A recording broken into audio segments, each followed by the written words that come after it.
여러분 안녕하십니까, 황신업 변호사입니다. 지금 이제 선거 결과 모른다라는 말이 나오고 있습니다.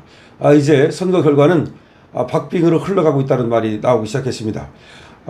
이재명이 우의장 우클릭을 했었습니다만은 우의장 우클릭 전부 다 들통났습니다. 그리고 이재명 포비아가 다시 도달하고 있다는 지금 기사가 뜨고 있는데요. 뉴데일리 기사를 보면 말이죠, 우클릭을 통해서 중도층 잡게 나섰던 이재명 더불어민주당 대통령 후보가 다시 제자리로 돌아왔다. 회복이 우선이라며 성장을 강조하다 다시 기본사회를 주장하는가 하면 통합을 강조하다가 지지율이 올라간 상대 진영을 제거의 대상이라며 엄포를 놓고 있는 겁니다. 23일 오늘 정치권에 따르면 이재명 후보는 자신의 핵심 정책 브랜드인 기본사회 구현을 위한 기본사회위원회 설치를 공약으로 내놨습니다. 이 기본소득, 기본이라는 이 정책을 포기하는 것처럼 하더니 다시 기본이라고 하는 걸 들고 나온 겁니다. 이재명 후보는 전날 태어날 때부터 노후까지 생애 주기별 소득 보장 체계를 촘촘히 구축하겠다면서 주거, 의료, 돌봄, 교육, 공공서비스 등 공약을 쏟아냈습니다. 아동수당 월 10만 원 지급 대상을 만 18세 미만까지 확대하고 청년 미래 적금을 만들어 정부가 청년들의 목돈 마련에 도움을 주겠다는 또 구상을 밝혔는데요. 여기에 노인 기초연금 부부 감액 폐지와 자영업자 육아휴직급여, 농어촌 기본소득 등을 또 약속했습니다. 지역에 공공의대를 만들고 공공병원을 설립해 의료 사각지대를 해소하겠다는 계획도 세웠습니다. 이런 기본사회 공약에는 엄청난 국가 재원이 소모될 것으로 전망이 됩니다. 5년간 아동수당 지급 확대 7조 1천억 원이 됩니다. 농어촌 기본소득 도입 17조 원이 됩니다. 이 들어가는 돈만 24조 원에 달합니다. 근데 이재명 후보는 대선 출마 선언 이후 기본사회와 관련한 언급을 자제해 왔는데요. 한국 경제가 성장 동력을 찾지 못해 저성장의 늪에 빠졌다는 진단이 쏟아지는 가운데 이재명 후보도 성장을 우선시하고 분배를 뒤로미겠다는 입장을 수차례 밝혀왔던 겁니다. 하지만 이재명 후보는 어제 경남을 찾아서 지금은 회복과 성장에 집중할 때다. 그렇다고 분배 문제를 경시할 수 없는 점을 이해해달라라고도 했습니다. 여기에 잠잠하던 포퓰리즘 논란이 다시 수면 위로 떠오르고 있는 겁니다. 이재명 후보가 한국의 재정이 국가 부채가 늘어도 상관없다고 주장하고 있기 때문입니다. 그러니까 이재명은 국가 부채가 느는 게 무슨 문제가 있느냐, 국가 부채를 늘려서라도 그야말로 돈을 퍼줘야 된다, 포퓰리즘, 말하자면 이런 입장이기 때문에 드디어 이제 이재명의 이 좌파 본색이 그대로 드러나고 있다는 겁니다. 이재명 후보는 지난 21일 인천 남동구 유세에서 우리나라는 국민에게 공짜로 주면 안 된다는 희한한 생각을 하고 있다. 나라 빚이 1,000조 원으로 늘었다는 등 나라가 빚을 지면 안 된다는 무식한 소리를 하는 사람이 있다. 이런 식으로 얘기를 했습니다. 한국의 국가부채 비율은 올해 비기축통화국 선진 11개 국가 중에서 54.5%로 전망이 됐습니다. 국제통화기금이 분석한 수치입니다. 11개 국가 중 한국 부채 비율은 4위로 순채권국 싱가포르와 전쟁 중인 이스라엘 정도가 한국보다 높을 뿐입니다. 자국 화폐로 빚을 갚기 용이한 기축통화국과 달리 비기축통화국은 부채 비율을 더욱 엄격히 관리한다는 게 전문가들의 얘기입니다. 우리는 비기축통화국이거든요. 기축통화국은 자기 화폐로 빚을 갚으면 돼요. 그러나 우리는 달러로 갚아야 되기 때문에 우리 돈으로 원화로 빚을 못 갚습니다. 그렇다면 빚을 엄격하게 관리를 해야 되는데 마치 우리나라가 기축통화국이 되는 것처럼 그렇게 빚을 져도 상관없다는 식의 얘기를 하기 때문에 이재명의 경제관이 너무나 위험하다는 얘기가 나오는 겁니다. 이재명이 유세 중 언급했던 호텔 경제학과 커피 원가 120원 발언도 논란이 되고 있습니다. 이재명은 지난 16일 전북 군산 유세에서 커피 한 잔 팔면 8,000원에서 만원을 받을 수 있는데 원가가 내가 알아보니까 120원이라고 해서 큰 문제가 됐죠.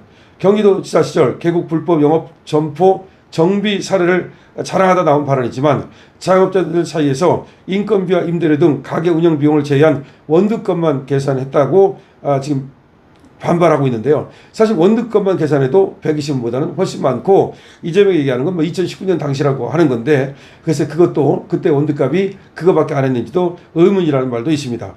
첫 번째 대선조 TV 토론에서는 관광객이 호텔에 예약금 10만 원을 냈다 취소해도 돈이 순환되며 경제에 활력을 준다는 호텔 경제학 언쟁을 벌이기도 했는데요.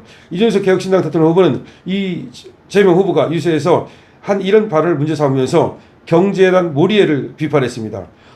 이준석 지금 후보는 말이죠. 이거에 대해서 강력한 비판을 하자 이재명 후보는 이해가 쉽도록 극단적 예를 든 것일 뿐이다 라고 하면서 또 오히려 그것을 비난하는 이준석을 극단적이라고 또 몰아붙여가지고 오히려 이준석의 반발을 사기도 했습니다. 자, 이재명 후보는 통합을 주장하다가도 김문수 국민의힘 대통령 후보와 국민의힘을 제거의 대상으로 지목하게 됐는데요. 대통령이 되면 국민통합에 방점을 두겠다고 하면서도 40%가량의 지지를 보이는 김문수 후보와 국민의힘을 없애겠다는 표현을 하는 것이라고 지금 비판이 많습니다. 자, 이재명 후보는 지난 21일 인천을 찾아서 정적 제거 암살을 시도하는 어둠의 세력들이다.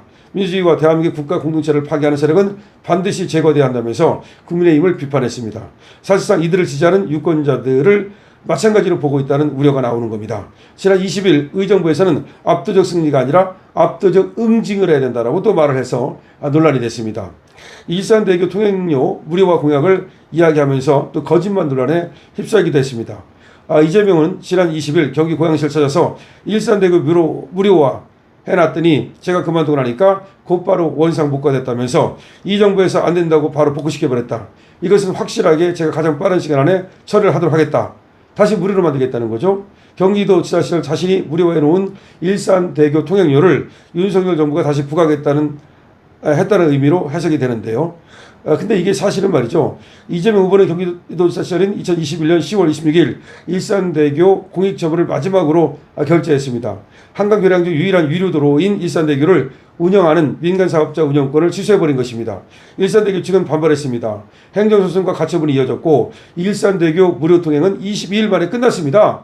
지난해 10월 대법원에서 경기도 패스가 확정됐습니다. 사업부의 재판으로 이뤄진 일산대교 통행료 부과 여부를 이재명 후보가 유세 과정에서 윤석열 정부 때문이다라고 얘기를 한 겁니다.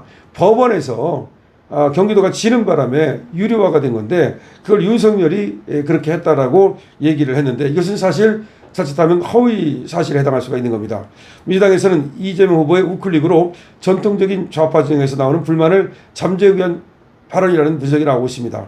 각종 여론조사에서 우파 진영 결집 현상이 감지되는 가운데 이재명 후보도 자신의 지지 기반인 지금 좌파를 결집시키기 위해서 좌파가 듣고 싶어하는 얘기를 하는 게 아니냐 뭐 이런 얘기가 나오고 있습니다.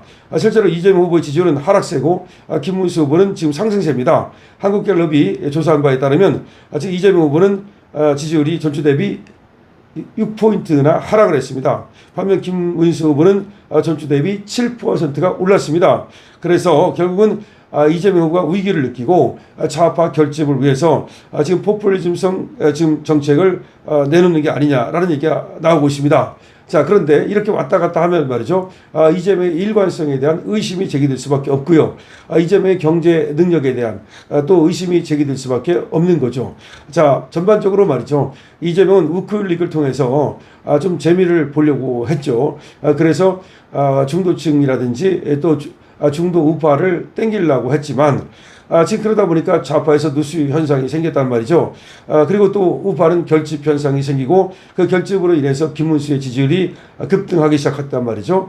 그러니까 이재명은 여기에 위기를 느끼고 다시 우의장 우파의 가면을 벗었다 이런 얘기입니다. 그러면서 또 이재명은 또 정치 보복을 하지 않겠다는 등 상당히 이재명 포비아를 갖다가 해소하려고 노력했지만 다시 이재명 포비아가 불거졌다는 거죠. 이런 것들은 결국은 이제 선거가 박빙으로 흘러가고 있다는 얘기고 그리고 결국은 김문수의 지금 역전도 가능하다는 얘기가 나오고 있습니다. 이재명 지금 우의장 우클릭을 했지만 결국은 이재명 포비아가 다시 살아나면서 실패했다는 얘기입니다. 이재명의 좌파 본색이 그대로 드러나면서 이재명의 어떤 우파 땡기기 전략은 실패한 것으로 보입니다. 여러분도 어떻게 생각하십니까? 여러분들께서 댓글을 많이 달아주시기 바랍니다. 강시혁 TV입니다.